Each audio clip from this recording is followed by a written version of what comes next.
গ্রামের একটি ছেলে যার নাম অনর্ব। তার কান্নার জন্য সবাই তাকে দুর্বল বলতো, কিন্তু সে কিভাবে তার জীবন বদলে দিল সেটাই জানবেন আজকের এই গল্পে।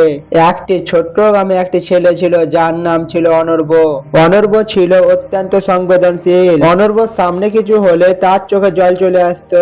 কখনো কেউ তাকে বকলে এবং কখনো কোনো কষ্টের গল্প শুনলে বা কারো দুঃখ দেখলে অনর্ব সঙ্গে সঙ্গে কান্না করে ফেলতো। তার এই স্বভাব নিয়ে গ্রামের সবাই তাকে মজা করত। কেউ কেউ তাকে বলতো কাদু বাবু, আবার কেউ বলতো দুর্বল ছেলে। অনর্ব তাদের কথা শুনে আরো বেশি কষ্ট পেত, কিন্তু সে কিছু বলতে পারতো না। একদিন গ্রামে একজন জ্ঞানী বৃদ্ধ এসেছিলেন। তিনি ছিলেন একজন পথিক, যিনি বিভিন্ন গ্রামে ঘুরে মানুষের সঙ্গে গল্প করতেন এবং তাদের জীবন সম্পর্কে গুরুত্বপূর্ণ শিক্ষা দিতেন। অনর্ব একদিন সাহস করে সেই বৃদ্ধের কাছে তার সমস্যার কথা বলল। অনর্ব বলল, দাদু, সবাই বলে আমি খুব দুর্বল, কারণ আমি খুব সহজেই কান্না করে ফেলি। দাদু, আমি কি সত্যিই দুর্বল? বৃদ্ধ তখন হেসে বললেন, তুমি কান্না করে ফেলো বলে কি তুমি দুর্বল? বরং তুমি একজন সাহসী। বরং অবাক হয়ে জিজ্ঞাসা করলো, কেন দাদু, কান্না কি দুর্বলতার লক্ষণ নয়? বৃদ্ধ তখন বললেন, কান্না হলো মানবিক অনুভূতির একটি প্রকাশ। যারা কান্না করতে ভয় পায় তারা তাদের অনুভূতিগুলো লুকিয়ে রাখে, আর যারা দেখবেন কান্না করতে পারে তারা তাদের মনের যন্ত্রণা মুক্ত করতে পারে।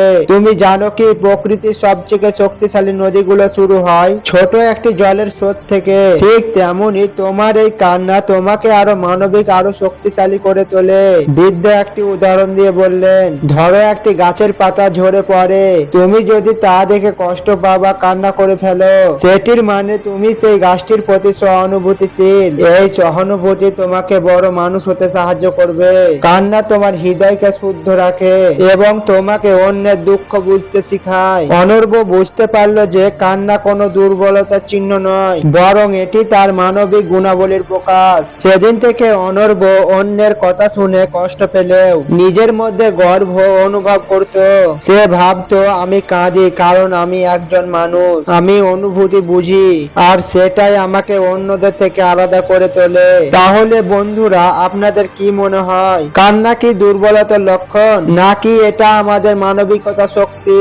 আপনার মতামত অবশ্যই কমেন্টে লিখুন। আর যদি এই গল্পটি আপনার ভালো লেগে থাকে তাহলে এটিকে অন্যদের সাথে শেয়ার করতে ভুলবেন না।